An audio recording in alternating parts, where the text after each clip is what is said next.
Hello friends. तो अब हम बात करें ट्रिग्नोमेट्री का एक और रेशियो निकालेंगे 60 और 30 डिग्री पे। ठीक है, 60 और 30 डिग्री पे रेशियो निकालने वाले हैं। तो सबसे पहले हम क्या करते हैं ना, एक इक्विलेटरल ट्रायंगल लेते हैं। समझ रहे हो बात को? Equilateral triangle ABC। ठीक है, एक इक्विलेटरल ट्रायंगल यानी समबाहु त्रिभुज ले लेंगे। ठीक है, समझ में आ रही है बात? समबाहु त्रिभुज ले लेंगे ABC। समबाहु त्रिभुज में पता होगा तुम्हें कि इसके जो कोण होते हैं 60, 60 और 60 होते हैं। ठीक है ना, क्लियर है बात? अब देखो इस पे मैं क्या कह रहा हूँ, ए वर्टेक्स यानी ए शीर्ष से मैं लंब डाला हूँ BC पे, एक परपेंडिकुलर डाला तो D पे कट करेगा और क्या करेगा, BC को इक्वल पार्ट में बांट देगा। यही करता है काम। क्लियर है ना बात? ये काम करने वाला है। ओके, तो यहाँ पे 90 का बन जाएगा क्योंकि ये perpendicular AD is perpendicular to BC। Clear है? तो परपेंडिकुलर तो 90 बना के जाएगा, इधर भी 90 ही बनेगा। क्लियर है? और जब ये इक्वल बांटता है इस दोनों पार्ट को तो ये 60 था टोटल, तो ये 30 हो जाएगा, ये भी 30 हो जाएगा। क्लियर है बात? ये भी क्लियर है बात? समझ में आ रहा है बात? Okay, no problem. अब क्या एक और बात कहा जा रहा है कि ये जो इक्विलेटरल ट्रायंगल तुम ले रहे हो इसका लेंथ तुम कितना रखो, 2A यूनिट रखो, 2A यूनिट। क्लियर है बात? ये जो इसका साइड्स है 2A लेंथ का रखो तुम। तो ये जब इक्वल पार्ट में बांट रहा है तो ये इस BD को मैं A मानूंगा तो CD भी A होगा यार। क्या दिक्कत है? ठीक है ना यार? ठीक है। अगर हम मुझे अब देखो यार, इस ट्रायंगल में मुझे 30 भी मिल रहा है, 60 भी मिल रहा है। अगर इस ट्रायंगल की कहानी में लिख दूँ, मतलब ये वाला साइड मुझे पता चल जाए तो इस वाले केवल इसी ट्रायंगल में मुझे सारी चीज़ें मिल जाएंगी, सारे ट्रिग्नोमेट्रिक रेशियो मिल जाएंगे। तो हमें तो सबसे पहले AD निकालना पड़ेगा। क्लियर है बात? तो AD के लिए हम काम करेंगे। ठीक है, तो मैं क्या करता हूँ, मैं इस त्रिभुज को लेता हूँ, ट्रायंगल ADB में, या इन ट्रायंगल जो भी लिखना है आप लिख सकते हैं, इन ट्रायंगल। ठीक है, तो मैं पाइथागोरस थ्योरम का यूज करके ये लिख सकता हूँ क्या, कि बेस, दिस इज बेस, इसके रिस्पेक्ट में ये आधार होगा, ये लंब होगा, ये कोण तो कोण रहता है। तो क्या लिखूंगा मैं, BD का होल स्क्वायर प्लस AD का whole square equal to AB का होल स्क्वायर लिखूंगा। ये कोई दिक्कत ही नहीं है। AB का मान दे रखा है इसने, A square plus AD calculate ही करना है, ये दिया है 2A का होल स्क्वायर। क्लियर है? तो A square plus AD square equal to 4A square. तो AD square equal to 4A square minus A square में लिखूंगा ना यार? क्लियर है बात? अगर तुम देखो ध्यान से तो ये लिखना चाहिए मुझे। ये कहाँ से मैं लिखा हूँ? पाइथागोरस से।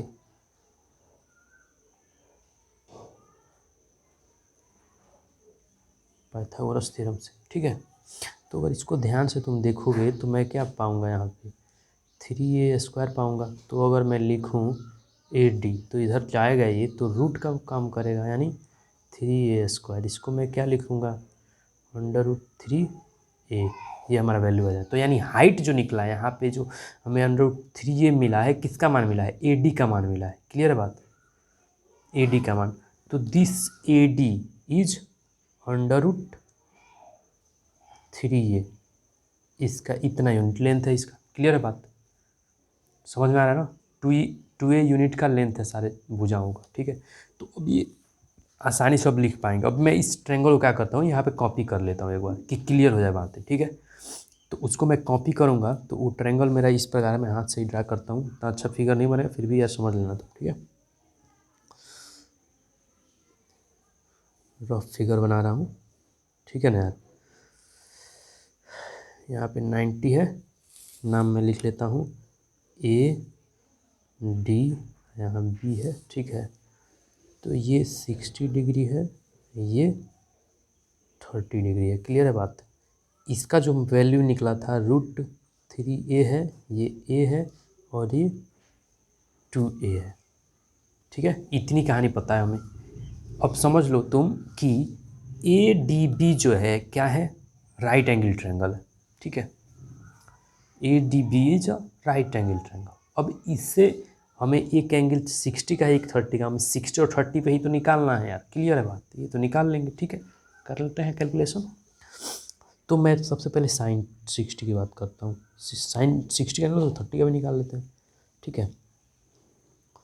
तो साइन 60 डिग्री, इसके रिस्पेक्ट में साइन का वैल्यू क्या होगा, इसके रिस्पेक्ट में साइन क्या होता है, लंब बटा कर्ण, यानी परपेंडिकुलर डिवाइड बाई कर्ण। तो perpendicular is A D divide by A B, यानी √3a बटा 2a, ए से ए कट जाएगा, √3/2 बचेगा। क्लियर है बात। साइन 60 हो गया।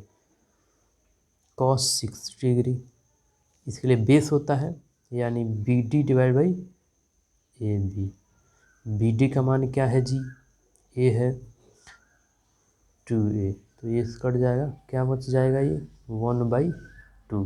क्लियर हो रहा है बात, समझ में आ रहा है, मुझे लग रहा है समझ में आ रहा हो, कुछ हार्ड नहीं है इसमें, ठीक है भाई। उसको मैं लिखता हूँ 1060 का मान, 1060 का मान क्या होना चाहिए, √3a/ए, ए से ए कट जाए, √3 केवल हो जाएगा। क्लियर है। अब इसी का उल्टा तो होता है ना, कॉसेक होता है इसका उल्टा, इसका तो कॉसेक 60 डिग्री बराबर इसका उल्टा होता है, यानी क्या हो जाएगा 2/√3। ठीक है, मैं डायरेक्ट लिख रहा हूँ, कॉस का उल्टा सेक 60 डिग्री, यानी 2/1 यानी 2। क्लियर है। 10 का उल्टा क्या होता है, कॉट 60 डिग्री, तो √3 का उल्टा क्या होगा 1/√3। क्लियर है बात। इसको उल्टा लिखो तो यही हो जाएगा। तो यानी 3 वैल्यू हमें एक्चुअली 3 वैल्यू अच्छे से लिखना होता है, बाकी 3 वैल्यू तो मिल ही जाता है, आराम से लिख पाओगे। ठीक है, तो ऐसे लिख पाएंगे आराम से। 60 वाला वैल्यू ख़त्म हो चुका है। ठीक है, अब मैं 30 की बात कर लेता हूँ। ठीक है, तो 30 के लिए देखो यार, अब इस 30 तो यहाँ पे है, तो इस 30 के लिए दिस एक्ट एज बेस। ठीक है, ये बेस का काम करेगा, समझ रहे हो बात। और ये 30 के रिस्पेक्ट में ये किसका काम करेगा, परपेंडिकुलर का, यानी लंब का काम करेगा, ये इसके लिए आधार का काम करेगा। ठीक है, समझ पा रहे हो बात को। और ये तो कर्ण हमेशा कर्ण ही रहता है, यानी हाइपोटेन्यूस। ठीक है ना बात, ये क्लियर है बात, समझ में आ रहा है। ठीक है, मैं अब लिखता हूँ, देखना बताना यार। ठीक है, कि मैं सही लिख रहा हूँ कि गलत लिख रहा हूँ, तुम बताना। ठीक है,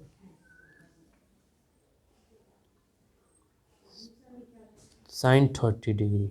ठीक है, तो यानी लंब ये है इतना बटा कर्ण, यानी